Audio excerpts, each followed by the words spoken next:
If you like the video, make sure to like, subscribe, and comment. For more videos like this. What's the scariest moment you've encountered in your whole life? This happened when I was a child visiting my mom's very rural province with the fam. It's a very rustic town, and our house there was this creepy old Spanish colonial style house. I was hanging out with some of my cousins and other old peeps. Then they told me about the Mononangal. Basically, it's a winged creature that's akin to a vampire, but it leaves a part of the body from the waist down, flying with only its top half. Its favorite food is unborn children from pregnant ladies. How she eats is that she lands on a house, find a crevice on the ceiling, old houses in the area are basically dried nipa leaves or old style tiles, and uses her thin, host-like tongue to slither its way down to a person belly button, and discreetly suck the nutrients on an unsuspecting person. Pretty scary stuff, and the tone of the village and the sincere belief of the old peeps really help sell the story. Now this is where the fun begins. I was sleeping in a room with my whole fam, and I'm not sure about the time, but a noise woke me up deep into the night. Everyone was still sleeping, and considering the family dynamics of an East Asian family, I am in no position to open the lights and wake up my parents. Then I hear it. Something freaking landed on the roof. And whatever it is, it's definitely alive because it's moving. Maybe two cats having a rumble? The noise was too big and spread out. Troll neighbors? We were on the second floor, and if you pulled shit like that, the small town would definitely ostracize you. Think skateboarding in a town of Karens. The noise isn't waking my family, and it rumbled slowly towards our room. When the noise moved on top of our room, it stopped. That's definitely a Mononangal. I was too frozen in fear to do anything that I couldn't even scream. My mom was definitely not preggers, so what the fuck? I was just there lying on the bed, waiting to see what happens. Waiting for a host-like tongue to come into view. I heard another short rumble. And then there was silence. Was it gone? My eyes were open, up until the sun rose. During breakfast, my older cousin asked me why I looked so sleep-deprived. I didn't want to sound crazy, so I just told him a loud noise last night kept me awake. Oh, you heard that too? I think that earthquake made some coconuts roll off the roof. Aside from my scariest experience, that was also my first bra moment. Partner and I were at my parents' holiday cottage in Wales. It's the most beautiful, peaceful place in the world, very secluded. One evening we decided to take a walk, about a mile, to the beach to watch the sunset. It's through a lovely wooded valley. It used to be all old deciduous wood, but about half got cut down for wood for World War II and replaced with thick conifers, real dark. Turns out we'd underestimated how quickly the sun goes down in that part of the world. No moon, literally pitch black, couldn't see my hand in front of my face. We did thankfully think to bring our head torch, but that was weak and only light a 1-foot circle that my head, not eyes, was looking at. In this dark, the normally idyllic babbling of the river stream takes on a slightly more sinister noise. But anyway, we are stubborn and decided to push on and get to the beach. After plodding forward for what felt like an age, as it's nigh on impossible to go at a normal speed when you can't see, we got to the end of the wood and could, just about when we really concentrated, start to see, just. We're at the more open bit now and can feel the sea breeze when my fiancé grabs my shoulder and says, quite casually, "Ben, what is that?" I turn to my right, as the light from the head torch swings round seemingly in slow motion as the center of my head catches up with my eyes and, importantly, my brain. All of a sudden it illuminates, not 3 or 4 foot from us and about 11 or 12 foot tall, the outline of it. Enormous hulking shoulders, another 2 foot above those 2 sharply pointed ears, and 2 saucer-like eyes glaring the light from the torch right back at us. As brains do, mine goes into overdrive. 12 foot tall, massive muscular shoulders, pointed ears, large eyes? It's a werewolf and we're dead, gone, no chance. Hopefully Kim can run away, but it's right by me, bye. Brain thought this before my head had even stopped moving and centered the werewolf in the middle of the 1-foot circle of light. I flinch and it moves. Gunner. But it just flinches back and runs away, hooves beating the field as it goes. Turns out it was a horse in the field next to us, and it was standing at the edge, which was elevated by a passing point for cars carved into the hillside. The creature was posthumously named a werehorse. I have never been so scared in my then 23 years of life, and haven't been nearly as scared since. My wife and I were backpacking in a semi-remote area with our dog. We made camp and swam in a nearby river for a while before making dinner. As we're eating, our dog starts barking and I look up to see a guy walking down the hillside toward our camp. As he comes closer, I see that he's visibly tweaking. He's not wearing a shirt, and around his neck he's wearing a double coil of thick chain attached with a combination master lock. At his waist he has a Japanese-style katana, but the hilt/handle has been replaced with a large elk antler. I walk over to see what he wants and my usually friendly dog is going crazy, barking and growling at him. He won't make eye contact with me and keeps stealing glances at my wife. We're in the middle of nowhere and he tells me he's looking for a place to set up camp and he has some friends coming up. He mentions something about a goat but he's mumbling so I don't really catch it. I say okay and he starts looking around where we're camped and says this looks like a pretty sweet spot. He turns around and starts walking around the area. He then pulls out the katana and starts hacking branches off trees. This isn't some prop katana. It's hacking off 3 branches in one fell swoop. My hair is standing on end and my gut tells me not to stick around to see how this movie ends. He tells us he's going to mark the main trail so his buddies know where to come down and find him. As soon as he leaves we immediately pack up our shit and hike out 8 miles in the dark. On the way out we have our headlamps on, walking down a single track trail. We come around a corner and a guy in a white tank top sees us, turns around and bolts down the trail back the way he came from in the direction we're walking. I'm extra weirded out now. We round a curve and he's standing there breathing heavy. My headlamp catches his face and he's smiling. I pause and tell him we're just hiking out. He smiles again, looks at our dog and says nice puppy. We sidle past him and pass a large cooler that he was obviously dragging up the trail. No idea what was in it, but it definitely had been used to store bloody meat at some point as the outside was covered in old dry blood. No idea what would have happened, but I imagine them camped next to us in the middle of nowhere, asking us to party with them. My dad always told me to trust my gut and I'm glad I did. I used to be a mountaineer, and I was on an expedition on Aconcagua, the tallest mountain in the Americas. We were at Camp 3, around 6,000 meters in altitude, and set to push for the summit in the morning. I'd been feeling a bit nauseated and sluggish that day, but nothing too alarming. But I woke up in the middle of night and something was horribly wrong. My head felt it was split open, I couldn't stop vomiting, dry heaving, and I was talking gibberish. The world was upside down to me, I felt overheated even though it was approaching 50 degrees Celsius with a wind chill. I don't remember much of that night, but I had a bit of clarity once my teammate injected me with a steroid used to combat altitude sickness. I was told I was developing high-attitude cerebral edema and I would die if I didn't descend. The problem was that a massive blizzard had come in. Even without the storm, helicopters could not get me. By morning, the storm had lessened a bit and a guide from another team heard what had happened. He agreed to help me get down the mountain. But within an hour, the storm was raging again. I lost in the snow for a while and my body was depleted of energy. I slumped down into a snowdrift, realizing I was going to die. I wasn't scared then, but felt a calm peacefulness. Thank God something eventually kicked in, some sort of survival instinct, and the sheer terror of the situation hit me hard. Thank God my guide followed my tracks, gave me more medicine, and over the next 7 hours, made our way down. The fear hit me really badly that night in base camp. That realization that I should be dead is harder to describe. I got severe sun, high altitude is weird, and wind burns on my face, lost chunks of my cheeks for a while. I now have signs of having a TBI from my brain swelling. I still love the mountains, but I hike instead of mountaineer. My life is too precious now. When I was a kid in 1973, I went fishing with my brother and cousin. We had to cross a low water bridge over the creek. It started raining pretty hard, and after a while we thought we'd better head back. By this time, water was about hip deep over the bridge we had to cross back over, and it was really churning. We looked around and found a long branch that we all held onto as we crossed. About halfway across, I lost my footing, and fell in, still holding on. This caused my cousin to fall in, and so my brother was left holding onto the branch with both of us in the water. In the meantime, our older sister showed up and found my brother's parked motorcycle, with water now inching up the spokes. We couldn't hear anything but the roar of the swollen creek. A couple of police officers were now looking on. Sister, all 90 pounds of her, decided she'd better rescue us, so she came from her side of the bridge. When she got to us, the water swept her off, but she grabbed onto the branch, and at this point brother is holding onto the branch with all 3 of us. We're beyond panic in what was definitely a flash flood. If we let go, we'd be swept down the rocky creek bed to God knows where. We struggled to hang on. The cops finally removed their gun belts and came to our rescue. I really thought I was going to die that day. My brother was a hero. We have a house near a lake we visit often in the summer. As soon as I could walk, my parents taught me how to swim and not to fear the water, and I'm really thankful for that.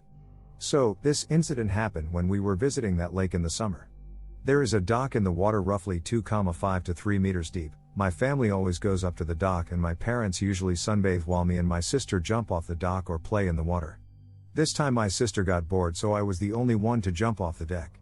I used to collect clams and other stuff, so I would jump really high so my butt would touch the bottom and I could feel with my hands for a few seconds before coming up. The water was really murky and dark, you could only see a few centimeters down. Well, one time I felt something with my hands and couldn't grab it, so next time I jumped with my feet extended out. Slurp. The murky swamp-esque slimy bottom of the lake slurped up my feet and I was stuck up to my knees. My first reaction was to put my hands up, but I couldn't reach out of the water. My sister didn't play with me, so she didn't watch me. The water is too dark to see me down there, and my parents are probably asleep or not worried because I'm a really good swimmer and sometimes stay underwater to feel for clams. My heart started racing, but I needed to think logically. I sat down and opened my eyes. It was so dark. I truly felt I was alone. Fortunately, the thought of being in this horrible dark world activated my logical thinking and I started to dig out my feet as fast as I could. When I swam up, at first I thought I was swimming down because the world started to go dark. I got out just in time. When I was 18, I was carjacked at gunpoint while on a date. A group of about 5 guys were walking in the opposite direction of the car we were driving, but we thought nothing of it. My date and I got out of the car, and he opened the trunk so I could put my purse in there. Someone else's hand shut the trunk closed, and suddenly, we were surrounded. I saw one guy pull out a gun and hold it to my date's chest, telling him, "Give me all your shit, or I'll pop you." I had no idea what to do. Instinct told me that if I ducked out of sight even though they knew I was there, maybe they wouldn't think much about doing anything to me.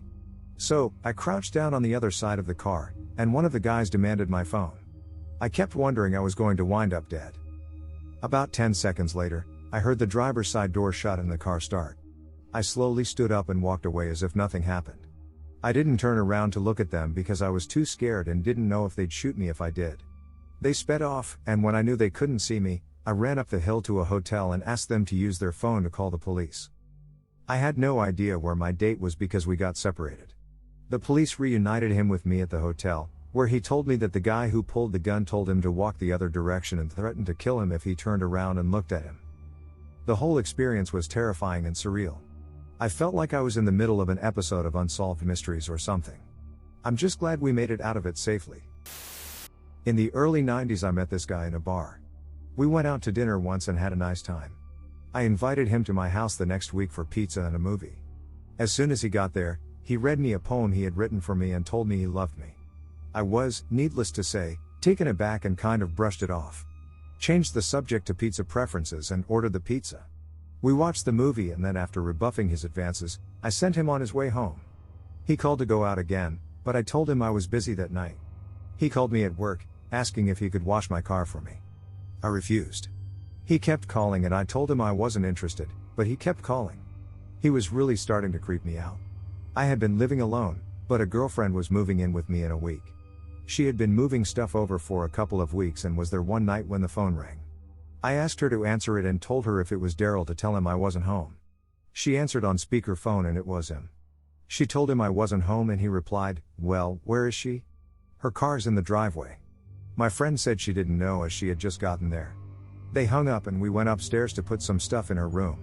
I was really freaked out about Daryl and asked her to spend the night. Later, when we're in my room, getting ready for bed, she hadn't moved her furniture in yet, and suddenly there was a huge crash. It sounded like a window breaking. I knew it was Daryl coming for me.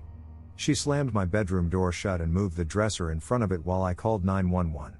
The police arrived and did a perimeter check while I was on the phone with the 911 operator. She said there were no signs of forced entry. She told me they were going to ring the doorbell and I should answer.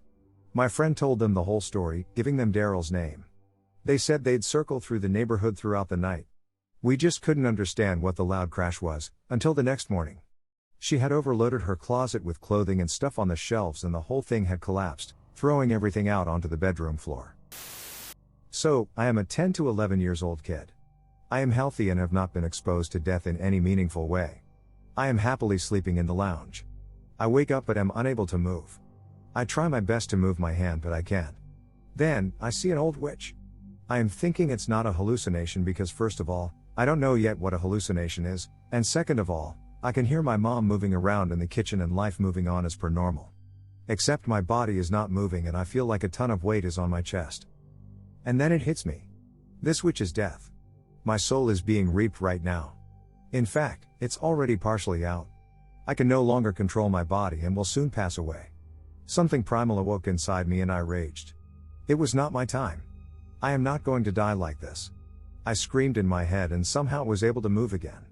I started screaming like crazy and the witch fucking turns in a black cat and escapes while my mom and sisters run to me. I now know this was sleep paralysis, but the memory haunted me for years. I always thought I won against death, but there was no joy. Just this fear that I will wake up someday again and the fucking witch will be there to reap me. I have had sleep paralysis several times again, but nowhere that intense. Furthermore, now, I know to just ignore it, shut my eyes, and either wait for it to pass or go to sleep again. It was a warm summer day. We went to a nearby lake to spend a few days in our tent.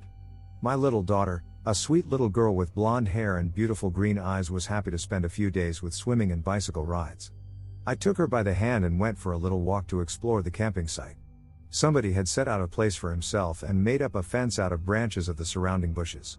The car was in camouflage, his hammock was in camouflage, and even the roof of the kennel for his dogs was colored like this. The pit bull and a Great Dane were chained to a tree. As I came near to this makeshift fence, the dogs started to run in our direction. In my imagination, I saw me bitten by the Great Dane and my sweet little daughter's face chewed away by the pit bull. We had no chance to run away, because the leash was way too long. So I decided to stand motionless, hoping for the best. Luckily my daughter complied. The dogs approached us and started to sniff us from head to toe. I relaxed and thought to myself, maybe I had seen too much horror movies. I decided not to move, just in case, and my little daughter did the same. Then the owner's girlfriend came running from behind her tent to get the dogs. She was pale in the face and frightened. The dogs did not really react to her commandos and she had trouble to get them inside the kennel. In this moment I realized that my imagination maybe was not too wrong. When I was young, growing up in my home country, it was normal to live side by side with relatives. My mom's siblings and their families had their houses beside ours. It was mostly fun, but chaotic sometimes. I would regularly have sleepovers with my cousins in my room, which was located at the second floor of our house. During the mornings, we'd hear family rustling downstairs, eating and talking. There would be times that they'd argue. One morning, while we all woke up lazily, we heard a bit of a commotion downstairs. By then, we knew that it was better for us to stay in the room until things calmed down. After a few minutes, we heard a loud bang, like a gunshot. Me being the bravest, I ran downstairs. It was indeed a gunshot. An uncle apparently got into a heated discussion with one of his brothers. He pulled out a handgun, but stupidly dropped it on the floor. It was loaded and it fired. Thankfully it only grazed one of our aunts on the knee, no further injuries. As they were treating her, some of them started to look for the bullet. They traced the trajectory and found out that it pierced through the flooring of the second floor. The floor of my room, to be exact. They went up, got everybody outside and started searching. They eventually found it. It pierced my mattress to just about 2 centimeters for it to go way through. It was at the exact location of where my cousin's head was. That sent chills all over my body and I felt numb right after. I felt sick to my stomach and I had a hard time sleeping for a few weeks after that. I was once driving in the country and it was pouring rain in the dead of night. So hard that I was driving very slowly and couldn't see any of the signs, before GPS. I mean, I had never been in rain this heavy. I had to pull over to the side of the road to try and see the sign to see if I was going in the right direction. I didn't get out due to the rain, so was craning my neck forward to try and make out where I was when suddenly the passenger door opened and a man got inside the car, sat down and looked at me. Here is South Africa, there is a fair amount of violent crime and hijackings, so I instinctively started panicking and yelling and screaming at the top of my lungs, flailing my arms to try and do something, anything to stop this guy from attacking me. He started screaming as well in terror and jumped out the car. I quickly leant over and closed the passenger door and sped off down the road. I was breathing so heavily at this point and trying my best to calm down, nearly in tears. I kept replaying it in my head the whole time, and suddenly remembered that the man smiled at me. It suddenly dawned on me that it was probably a hitchhiker that I hadn't seen, who thought that I was pulling over to give him a lift. Only to be greeted by me screaming and trying to hit him. Was probably his scariest encounter with a stranger as well. I was babysitting my baby brother while my parents took my sister to dance.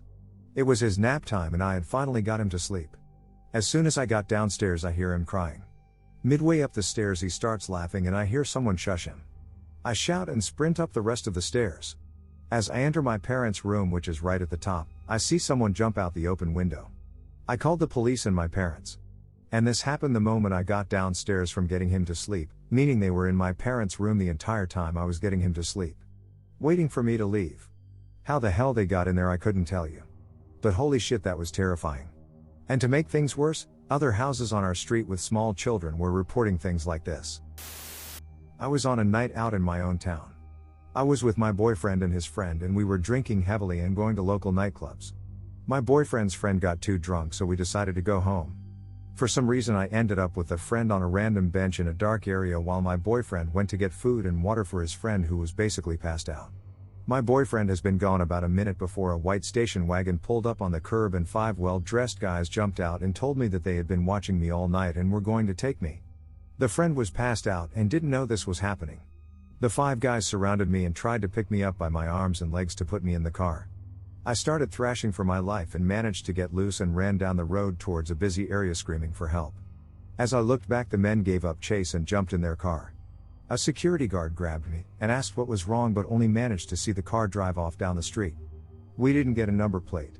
I am pretty sure I wouldn't be alive if I hadn't managed to get out of their grasp. All I remember about the men was that they were dressed up and looked very calculated in what they were trying to do. It wasn't a random attack. I got 3. 1. I was at a high school party when a gunfight broke out in the front yard. Me and 3 friends decided to jump out a window into the backyard. We started down the alley when a car come squealing around the corner chasing us and shooting at us with an Uzi. I could hear/feel the gullets flying past me as I ran. There was a building under construction that I was able to run into to get away, but I got split up from my friends and it took a full 24 hours before I found out if they were alive or not. No one was shot.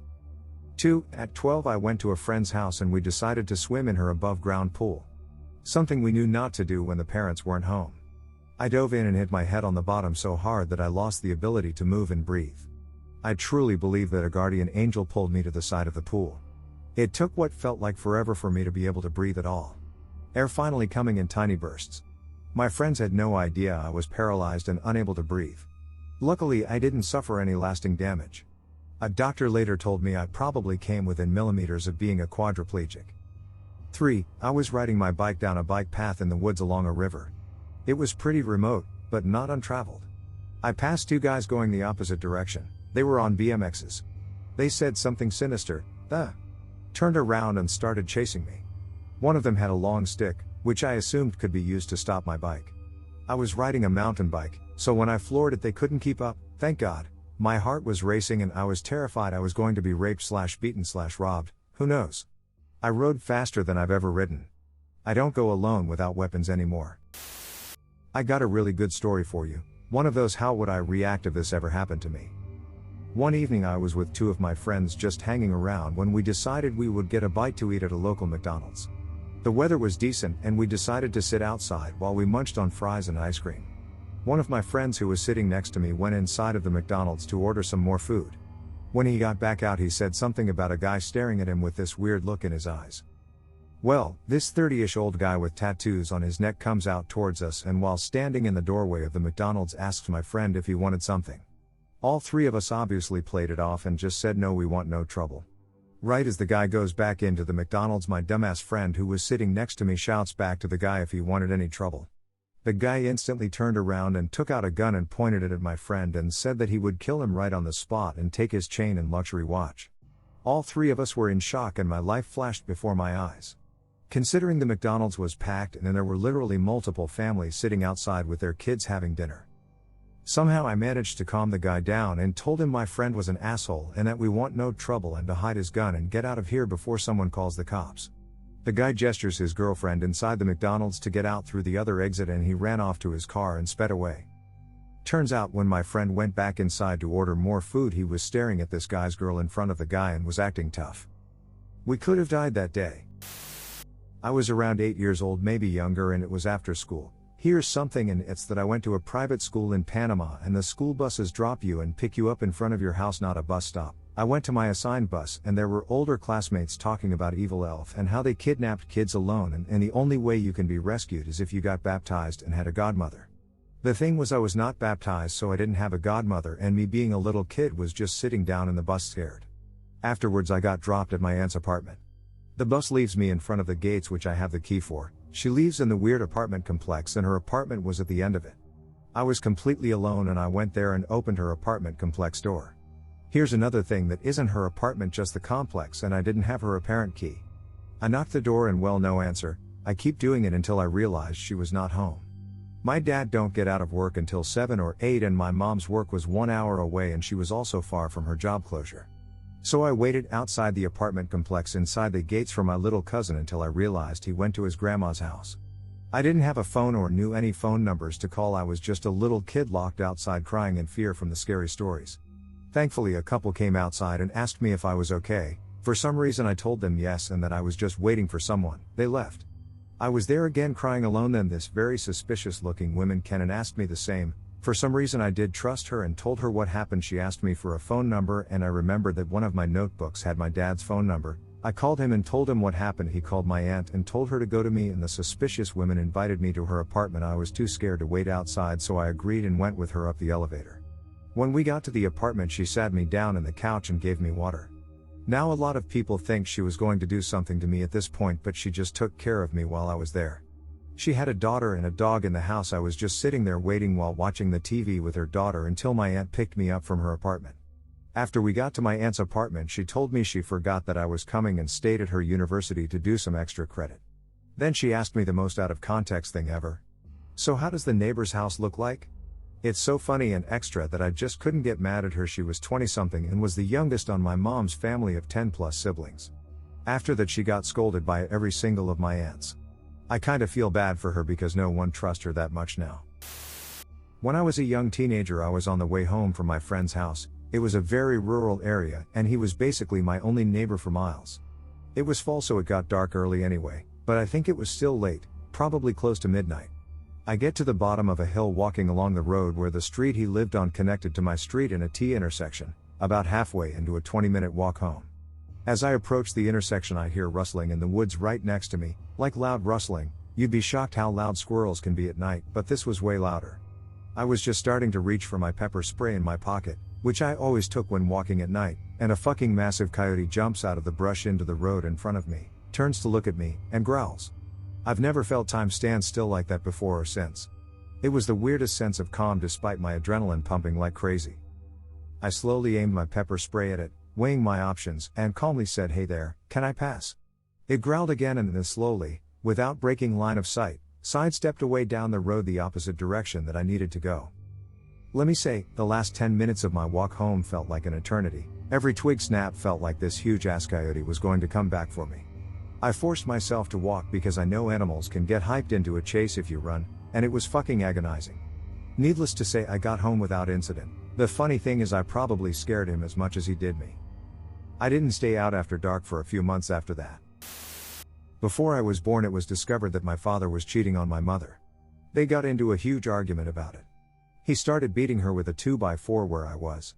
After that, she disarmed him and broke his nose with the 2x4 while shouting, "Who like that one wrestler?" Put up with his shit till my junior year of high school. Moving on, ever since I was really young, things haven't felt right. I never felt like I fit in, and everything feels off. I had a couple experiences I'm hesitant to call dreams when I was around kindergarten age. One involved aliens, the other involved a premonition. The alien experience is hard to explain. I essentially woke up, got pulled to my parents' room, and met some aliens on the balcony. The ramp to the UFO lowered and a bright light emerged, and then I woke up. The premonition is even harder to explain. It was like my life flashed before my eyes, including the parts that hadn't happened yet. I was shut out all through my childhood because I couldn't connect with anything. You can make a claim about childhood trauma, but I would appreciate it if you let the experts do their work in that regard. Now, I'm not going to go through everything in detail to give you an idea of what I endured, but I will list a few things off. Abusive father, sexual assault, abusive mother as well, and this constant pushing away from my family throughout my childhood. Needless to say, I'm the favorite. Anyway, since I've become an adult, I see things a certain way. There's that whole time explanation about the leaf and then the waterfall, in which you are a leaf, everything stems from something to form you, and you're being pushed along the river. All journeys have a destination, but not all journeys are the same. During a rainstorm, and every droplet decides where you end up and why. Up until writing this, I've held those nightmares as two separate instances. One a bad dream best forgotten, and the other something worth pursuing, in the name of answers. As I write this, however, I can't help but wonder if they're connected somehow. At first it was just a strong sense of déjà vu, but these days it's like I see every path unfold, and I don't fully know how to control which one I go down. If I'm supposed to be able to do so at all for that matter. I currently think, fully well, that I am living the life another version of me was supposed to live. My family has had a psychic past. If you don't believe in that kind of thing, please be respectful, on my mother's side, but normally that's a strong connection with the dead. No one I know of has experienced it as a matter of time and déjà vu. I think that I died around kindergarten age due to undetected/unchecked for complications as a result of the beating. I hate to say it, but it makes sense too. You wouldn't tell hospital staff that your unborn child got beat, out of fear of losing the children. I want to get a past life reading from a career psychic that I trust. I already have one chosen, to learn more, but provided my current position, that's not going to happen as of yet. It wasn't me but my mom and my sister. They were driving under a footbridge around 11 p.m. so it was pretty dark. My sister looked up to the footbridge and saw a girl with her knees tucked up to her chest and moving back and forward, and a German Shepherd beside her. My mom looked back and thought she may have been suicidal or mentally ill and decided she would take a U-turn and see if she was okay. My mom called the cops and they pulled into a side lane. They walked up the spiral stairs of the footbridge and walked towards where the girl was, except the girl wasn't there. Her dog was whining and scratching at where the girl had been. The girl's shoes and medium-sized white dress had been left there, but no girl to be seen. The dog wasn't tied up and didn't seem to want to move. A couple had walked up a second after they arrived at the dog and the girl's clothes and asked had they seen the girl. The couple said they were walking and hadn't seen anyone come down from the bridge. The cops arrived and my mom and sister told the situation and said they just wanted to get home. When they described this story to me, I got chills down my spine. Whenever we pass that bridge, I always picture what they had described, and it's not a pretty sight. When my husband and I were first married in the late 90s, we lived in a crappy old house that had been built in the 60s when apparently building codes didn't exist in rural North Carolina.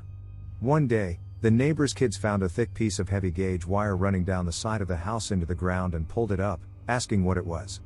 I had never seen anything like it, so I figured it was an old phone line or something. We left it out of the ground, not knowing that it was some kind of homemade lightning rod for the house. Not long after, I was watching TV on my day off when a storm rolled through. Now, storms in the area were rarely bad, but I still turned everything off and waited for it to pass. After 15 minutes without even the faintest rumble of thunder, I figured it was safe enough to turn the TV back on.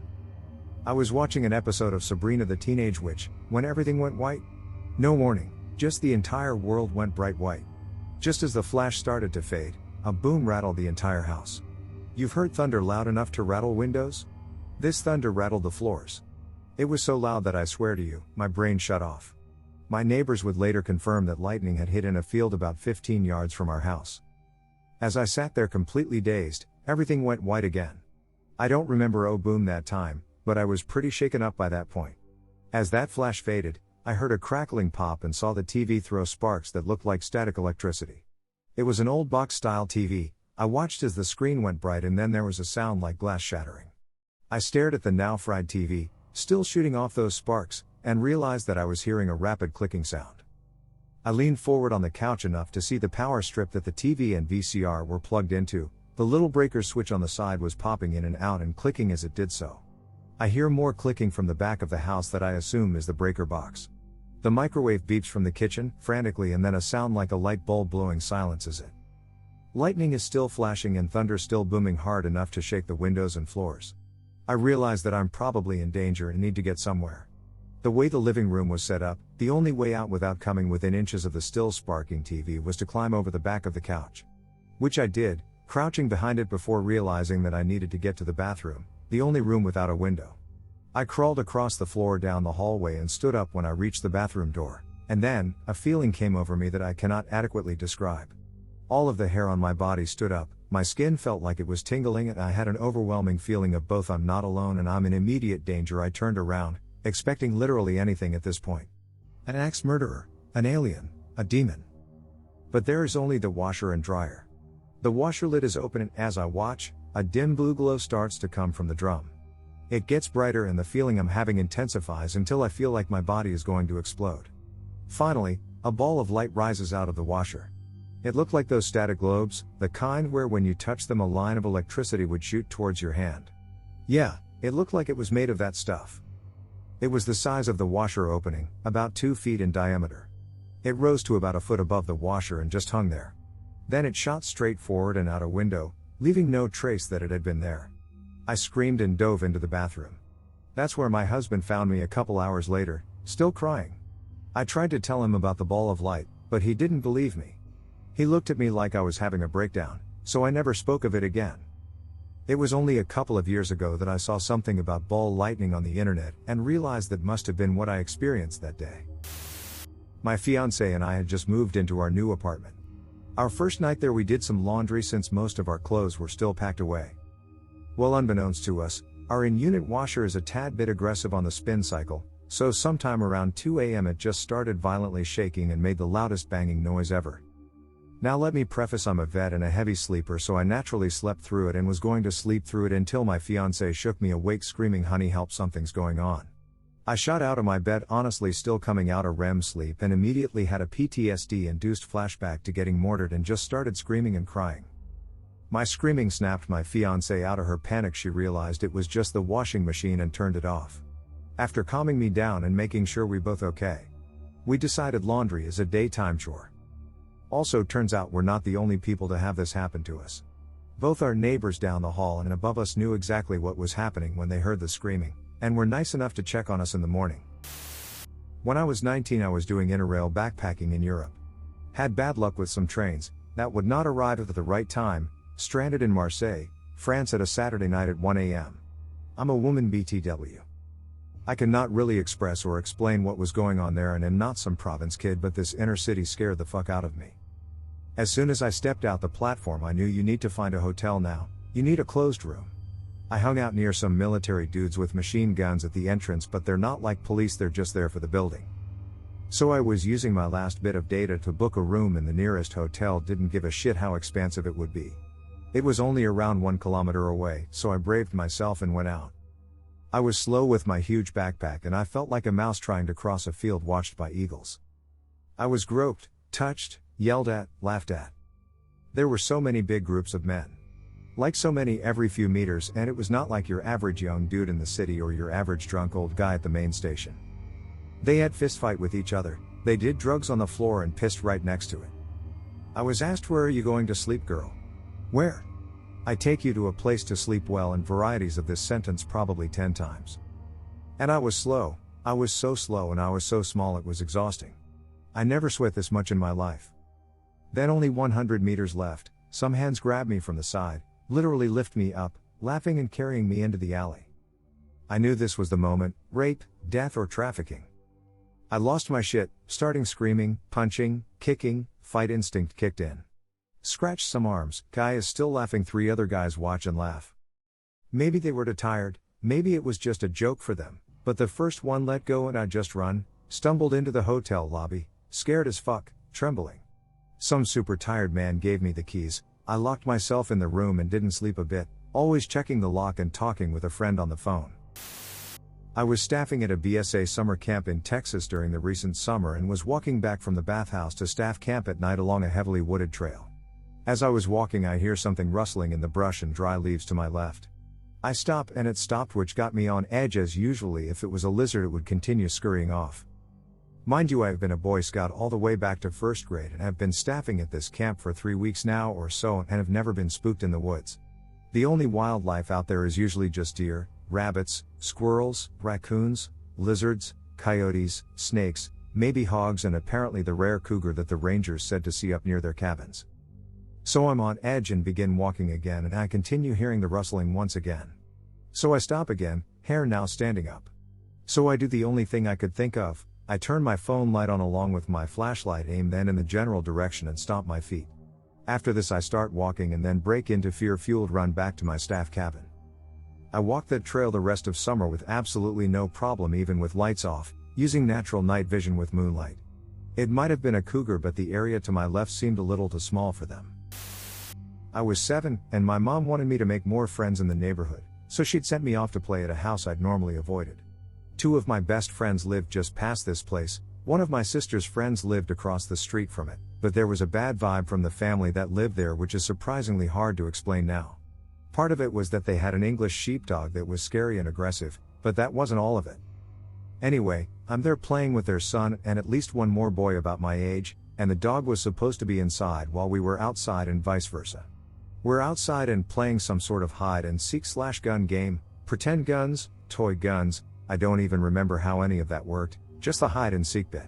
The boy who lived there had at one point gone and hidden in the dog yard, which was fenced off with a wide board fence and had a large doghouse, so a great hiding spot. Thought young me, anyway. In retrospect, I shouldn't have been anywhere near it. I'm hiding in the doghouse and the boy's mom let the dog out. The dog isn't playing hide and seek, and it knew I was nearby, and I knew I couldn't get out of the doghouse without it seeing me, and I couldn't get over that fence. The dog padded over to the doghouse and growled, and I found some chewed bones and toys inside, so I tried to bribe it with those as I lay inside, trapped. I called for help and apparently the mom heard me but didn't think anything of it as we boys had been playing and yelling and she thought it was part of our game. The dog, still growling, slowly walked in, over my feet and on top of my body, blocking out most of the light in moments that seemed to last forever before it lunged at my face, grabbing me by the skull, nearly getting teeth in both eyes and tearing the bridge of my nose all the way down to bone. I screamed for help again, and what finally woke people up was that I was yelling out where I was and just asking for help, which isn't normal in hide and seek, I guess. I'm not really sure because I don't remember how I got out or what happened immediately after, but I remember my shoes filling up with the blood that was running down my face and into my clothes. I remember the whiteness of their bathroom sink contrasting against my blood, the towels they used to try to stop the bleeding. I remember being in the bathroom for a long time with them and just bleeding. They brought me home later and told my parents that the dog had bitten me but that it was okay because I was eating some ice cream. I remember walking down the cement garden path at my parents' house with the parents and my dad's face when he first saw me. I had years of reconstructive surgery. When I dive, I feel the pressure on that one point like a knife stabbing my face. I still have a scar, but to the surgeon's credit, you might not notice it now. I found out later that the dog had bitten other kids in the neighborhood. After it bit someone else, then about a year after it jumped the fence and went for my sister's friend across the street, who had been riding her bike in front of her own house. It knocked her down and bit off a large piece of her cheek. They put the dog down after that. I avoided the house after that, even being afraid of it when going to my friends' houses about 10 more doors down, but I will never forget passing by there afterwards and seeing that they had gotten 2 new dogs, big puppies, and had them both on the in-ground trampoline, where the dogs were terrified as the boy and his friends rode their BMX bikes over it past them, bouncing them into the air.